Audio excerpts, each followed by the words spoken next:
에드윈 파월 허블은 천문학에서 빠질 수가 없는 거의 전설급 천문학자입니다. 관련된 지식이 없어도 허블이라는 단어만 들어도 허블 우주망원경이나 우주 관련 이론들을 떠올릴 수 있을 정도이며 인류의 우주관을 10년 사이에 2번이나 뒤바꾼 대단한 인물이라고 할 수 있습니다. 파이프를 붙여서 어거지로 이어나가는 파이프 애호가 시리즈를 바로 시작하겠습니다.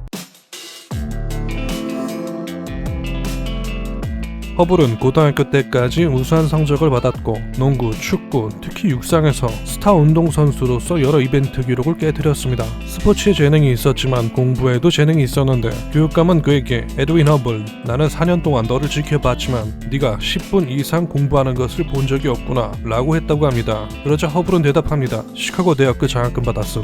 허블은 타고난 운동선수로 원래부터 여러 스포츠에 능했고 심지어 프로복싱 선수 권유까지 받을 정도였는데 동시에 머리도 좋고 잘생기기까지 해서 일부 사람들은 허블을 신화 속에서 나오는 아도니스라고 부르기도 했다고 합니다. 하여간 그럼에도 불구하고 허블은 1910년 학부 과정을 마친 후 로즈 장학생으로 선발되었으며 옥스퍼드 대학에서 아버지의 뜻을 따라 법학 박사 학위를 취득하게 됩니다. 영국에 있는 동안 그는 영국 문화에 빠지게 되는데 당시 영국의 패션은 물론 영국의 연설을 흉내내기도 하고 영국 억양을 자주 쓰기도 했으며 또한 파이프 담배를 피우기 시작했습니다. 불이 꺼져 있든 켜져 있든 어쨌든 물고 있었다고 합니다.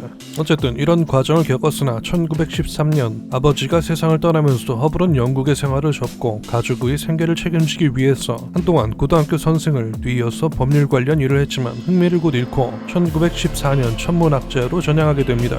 애국심도 투철했는지 제1차 세계대전이 발발했을 때는 빠르게 박사과정을 끝내고 참전하기까지 했는데 전쟁이 끝난 1919년 윌슨산 천문대의 연구원으로 들어가게 되었습니다. 여기서 만난 상사 할로 세플리와는 만나자마자 사이가 틀어졌다고 하는데 허블의 건방진 태도가 원인이었다고 합니다. 성격도 정반대여서 세플리는 반전 평화주의자였지만 허블은 세계대전에 참가한 이력이 있었고 전쟁이 끝났는데도 항상 군복을 고집하고 파이프 담배를 피우는 탓에 세플리가 수도 없이 주의를 주었다고도 합니다. 허블은 단 한 번도 안 들었다고 하네요. 사이가 안 좋을 만합니다. 여튼 이후부터 허블의 전설이 시작되는데 그건 바로 외부 은하의 발견이었습니다. 허블 이전 시대의 인류의 우주관은 우리 은하가 전부라고 생각하고 있었습니다. 외부 우주의 존재를 두고 논쟁을 벌이고 있었으나 확실한 답을 내지 못하고 있었던 것입니다. 이런 시대에 허블은 M31 안드로메다 성운을 관측하던 도중 세페이드 변광선을 발견하게 되고 이를 바탕으로 거리를 구할 수 있었습니다. 이렇게 측정된 거리는 약 150만 광년. 현대의 측정 결과에는 약간 못 미치지만 우리 은하에 비해서 너무나도 먼 거리에 있었기 때문에 안드로메다 성운이 외부 은하라는 것이 밝혀진 셈이 되었습니다. 이 발견으로 에드윈 허블은 일약 대스타로 거듭나게 되었으며 천문학의 흐름을 유럽 위주가 아닌 미국 위주로 돌려세운 시작점이 되는 사건이 되기도 했습니다. 그의 과학적 명성은 알버트 아인슈타인에 이어서 두 번째가 되었습니다.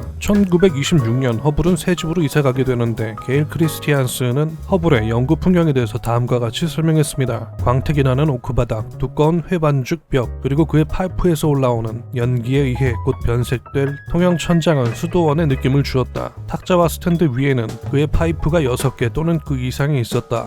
브라이어 볼과 스트레이트 스템의 더닐 제품, 큰 담배통에는 로스앤젤레스에 있는 런던 파이프샵에서 운반하는 특별한 블렌드들이 들어있었다. 그의 서재는 여가 시간 대부분 책을 읽고 담배를 피우는 성역이었다. 허블은 대스타가 된 이후 은하의 분광을 연구하기 시작했는데 은하의 스펙트럼에서 거의 대부분의 은하에서 적색 편의가 나타난다는 사실을 알게 되었고 이를 바탕으로 은하들이 우리에게서 멀어진다는 결론에 도달하게 되었습니다. 거리 측정을 통해 더 먼 은하일수록 적색 편의가 심하다는 사실을 바탕으로 우주가 팽창하고 있음을 밝혀내게 된 것입니다. 이를 바탕으로 허블은 허블 르메트르 법칙을 발표하게 되었고 우주는 정지에 있다는 정적 우주론이 지배되는 학계는 뒤집어지게 되었습니다. 우주 상수를 개발했던 아인슈타인은 직접 허블이라는 윌슨산 천문대에 방문해서 자신이 틀렸음을 인정하기도 했습니다. 허블은 1953년 뇌혈전증으로 세상을 떠나게 되었습니다. 근현대 역사상 가장 유명한 천문학자 중 한 명이었으나 노벨상은 받지 못했는데 당시 노벨 물리학의 수요 기준이 보수적이어서 천문학 업적에 대한 고려가 미비했기 때문이라고 합니다. 이번엔 파이프 애호가 시리즈 오랜만에 만들어봤습니다. 어거지로 담배와 붙여서 소개하는 역사인물 시리즈. 아무도 안 좋아해도 전 좋아하니까 언젠가 또 만들 예정입니다. 그럼 빠르게 영상 마무리합니다. 봐주셔서 감사합니다.